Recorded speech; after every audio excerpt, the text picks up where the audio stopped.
মনে করতেছি না দূরত্ব তৈরি করবে কিনা, কারণ হচ্ছে যে দূরত্বটা আসলে হয়েই আছে। নতুন করে আর ভারতের সাথে দূরত্ব হওয়ার কিছু নাই। এখন বিষয় হচ্ছে যে ভারত আসলে চায় কিনা যে দূরত্বটা আসলে কমুক।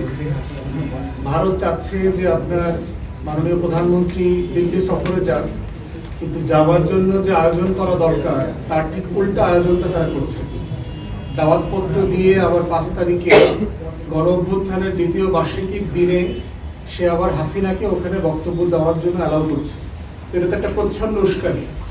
চাকমা নেতারা দেখলাম যারা আমাদের অঞ্চলে আছেন এবং যারা ভারতে বাস করছেন, তারা ইতিমধ্যে ভারতের আদালতে যাবেন পর্যন্ত বলেছেন যে আমাদের পার্বত্য চট্টগ্রামকে ভারতে অ্যানেক্স যেন করে নেয়, অন্তর্ভুক্ত করে নেয়। তাহলে এই যে ঘটনাগুলো ঘটছে, এটার সাথে তো দিল্লির নিঃসন্দেহে ইন্ধন আছে, ঐতিহাসিক ইন্ধন আছে। তারপরে বিমস্টেকের চেয়ারম্যান হিসাবে ব্রিক্সের সাইডলাইনে দাওয়াত দেওয়াটা আমাদের দেশের জন্য খুবই অপমানজনক। তো সেক্ষেত্রে মাননীয় প্রধানমন্ত্রী এবং পররাষ্ট্র মন্ত্রণালয় যে সিদ্ধান্ত নিয়েছেন ওখানে না যাওয়ার জন্য, সেটাকে আমরা সঠিক সিদ্ধান্ত মনে করি। আমরা বোধ করি যে আমাদের ভারতের সাথে সম্পর্ক তৈরি করবার জন্য নীতিগত কোনো কোনো পজিশন নাই। বিষয়টা হচ্ছে যে ভারত এই সম্পর্কটা করতে চায় কিনা সেটা ভারতকে প্রমাণ করতে হবে। বাংলাদেশ ঐতিহাসিকভাবে গত 55 বছর ধরেই ভালোভাবে সম্পর্ক করতে চাওয়ার জন্য যা যা করার সব করেছে, কিন্তু ভারত কখনো বাংলাদেশের রাষ্ট্র আকারে এই সম্পর্কটা করতে চায় না।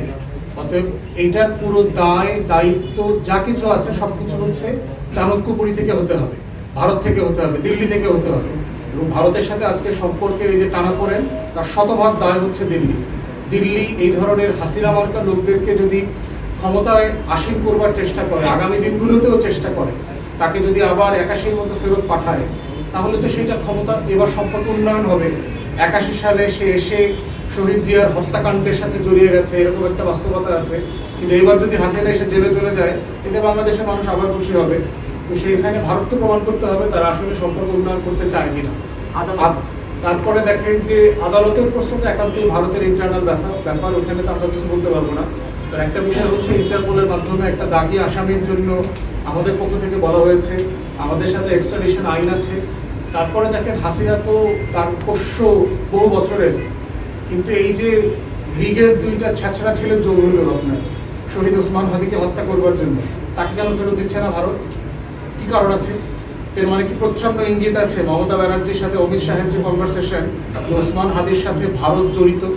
তাহলে কি এটাকে আমরা ক্রস বর্ডার টেরোরিজম আকারে করব, যেটা ভারত বিভিন্ন সময় বিভিন্ন দেশকে, বাংলাদেশকে, পাকিস্তানকে আপনার অভিযোগ করে যে হত্যার সিদ্ধান্ত দিল্লিতে হয়েছে, লোকজন আসছে হত্যা করে আবার দিল্লিতে পালিয়ে চলে গেছে?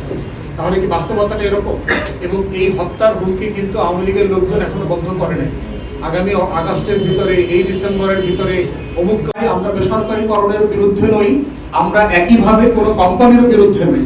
আমরা যেটার বিপক্ষে সেটা হচ্ছে অপরিচ্ছন্ন, গোপনে ক্রিমিনাল সিন্ডিকেট তৈরি করবার কোনো অবস্থা তৈরি করতে আমরা দিতে চাই না। এটা দেশের স্বার্থের বিপক্ষে। আমরা দেখেন অন্তর্বর্তীকালীন সরকার সামিটে একটা ভাসমান টার্মিনাল করবার অনুমতি বাতিল করেছিল। কারণ আপনারা জানেন যে কুইকরেন্টালের সামিট অলরেডি খুবই স্ট্রং বড় পাওয়ার প্লেয়ার।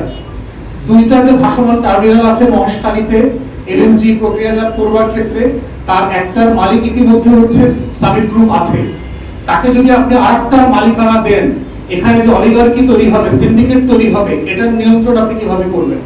তাহলে বিএনপি তার 31 দফায় যেটা বলছে যে সে জ্বালানি খাতকে ঢেলে সাজাবে, এটাকে নীতিমালার ভিত্তিতে সে বেসরকারি খাতে তুলে দেবে, এই নীতিমালাটা কোথায় সেটা তো আমরা দেখতে পাচ্ছি না।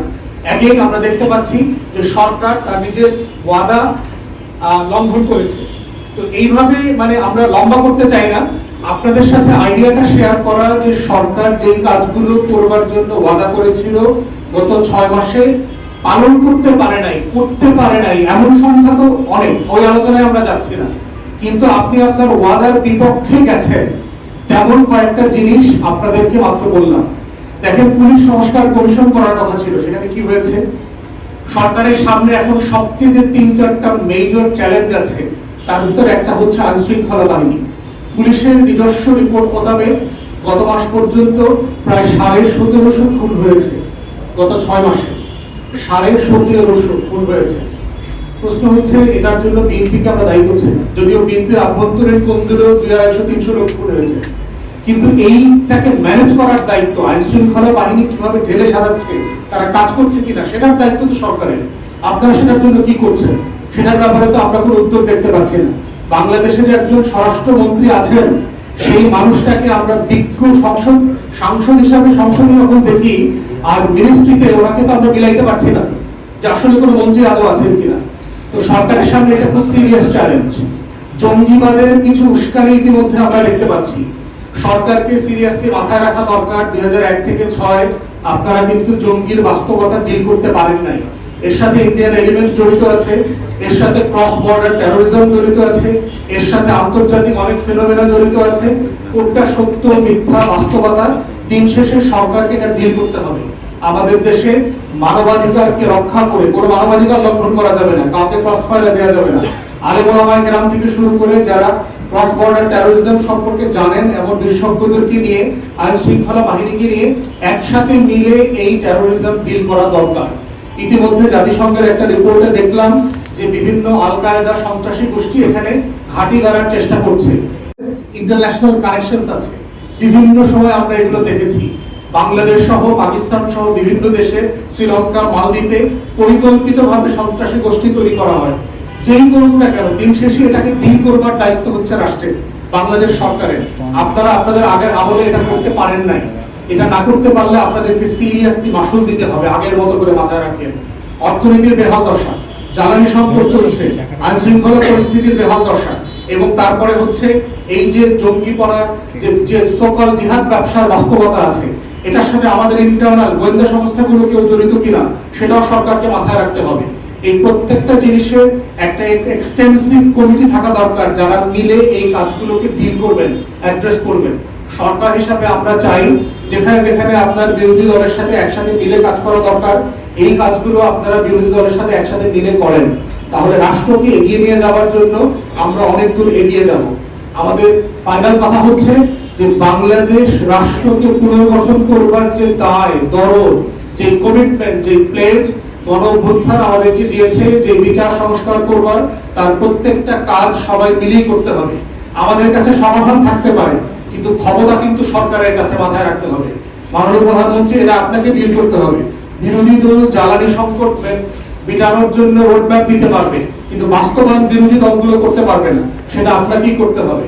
তাই আমরা চাই আপনি যাদের সাথে যেভাবে ডিল করে, কথা বলে, পরামর্শ করে দেশে বিদেশে এই প্রতিষ্ঠানগুলোকে ফেলে সাজানো দরকার, এই ন্যাশনাল ইস্যুগুলোকে অ্যাড্রেস করা দরকার, সেগুলো দয়া করে করবেন। ফাইনালি